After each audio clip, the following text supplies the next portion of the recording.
করলা তো অনেকে অনেক রকমভাবে খেয়েছো, কেউ ভাজা খাও, কেউ শুক্তোতে খাও, কেউ করলা বেগুন খাও, কিন্তু এরকমভাবে করলার দো পেঁয়াজা খেয়েছো কি?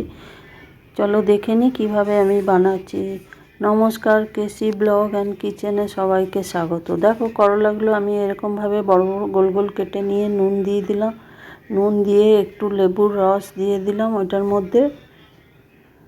খুব ভালো করে নিংড়ে লেবুর রসটা দিলে যে তেতো ভাবটা থাকে সেইটা থাকবে না, আর এটা বাচ্চা বড় প্রত্যেকেই খেতে ভালোবাসবে।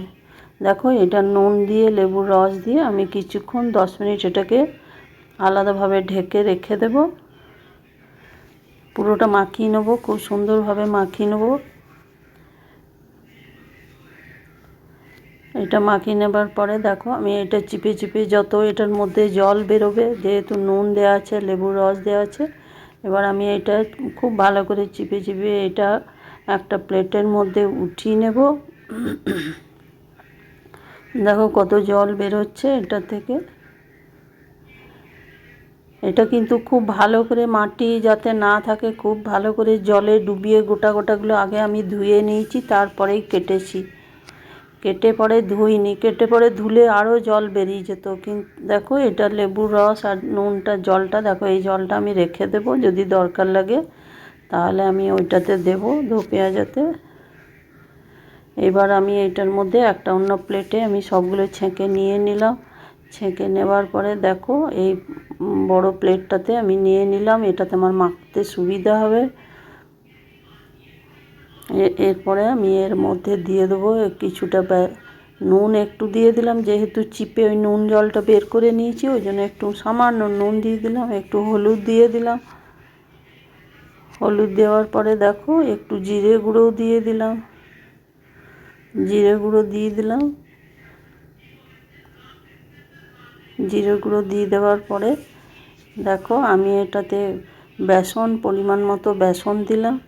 এটা যতটা মানে আমার করলাটা কাটা আছে সবটা যেন মাখা যায়, খুব সুন্দরভাবে যেন ওই পুরো করলাটা মাখানো যায়, সেই জন্য আমি ছোটো চামচে 3 চামচ দিলাম। এরপর আমি একটু তেল দিয়ে দিলাম, সর্ষের তেল এটাতে, কারণ কি সর্ষের তেলটা দিলে খুব ভালো করে আরও মাখাটা খুব সুন্দরভাবে হবে, ম্যারিনেট করে হবে। এটা দেখো মাখিয়ে নেবো সমস্ত করলাগুলো, যাতে এই বেসনটা পুরোটাতে আমার লেগে যায়, তার মতো ভালো করে এটা মেখে নেব। এটা একদিন করো, দেখো বাচ্চারাও খুব সুন্দরভাবে খেয়ে নেবে, কেন কি এইটা যে লেবুর রসটা দিয়েছি না, এটাতে তেতো ভাবটা একদম চলে যায়। আর করলা এমনিতে বড় করলা একটু খুব একটা তেতো এমনিতেও থাকে না, আর এটা বড় করলাতেই হয় ভালো।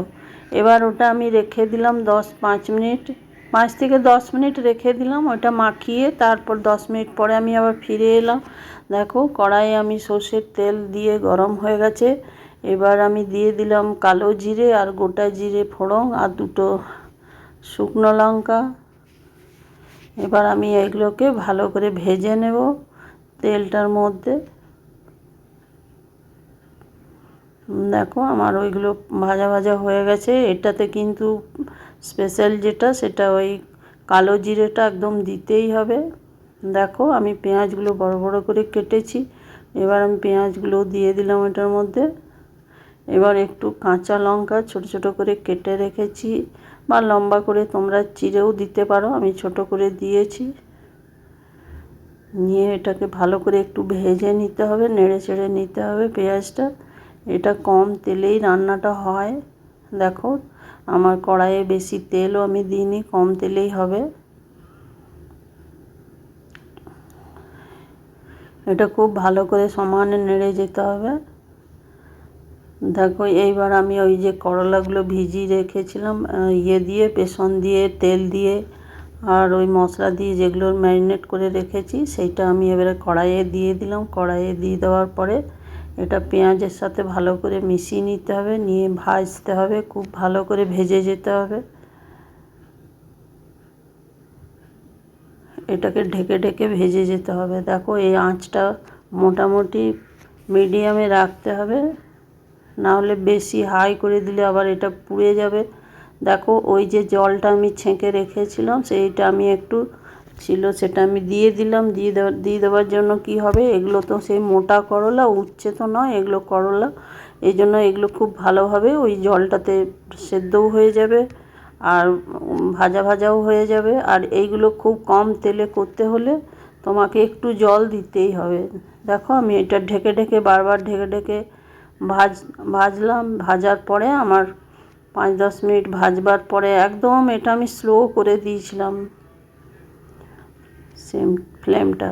তারপরে দেখো আমার এটা মোটামুটি ভাজা ভাজা হয়ে গেছে। এবার আমি 2টো কাঁচা লঙ্কা উপর থেকে দিয়ে দিলাম কেটে। আমি তো প্রথমে পেঁয়াজের সঙ্গে একটু কেটে দিয়েছিলাম, তারপরে আবার এগুলোও কেটে দিয়ে দিলাম। দেখো একটু আমি গরম মশলা, ভাজা মশলা দিলাম, আমি একটু গরম মশলা নয় সরি ভাজা মশলা দিয়ে আমি এগুলোকে আরও উল্টে পাল্টে নিলাম। আমার দেখো করলার দো পেঁয়াজা তৈরি হয়ে গেছে। এটা গরম ভাতে ডাল দিয়ে খেতে দারুণ লাগে। দেখো এবার আমার পুরো রেডি হয়ে গেছে।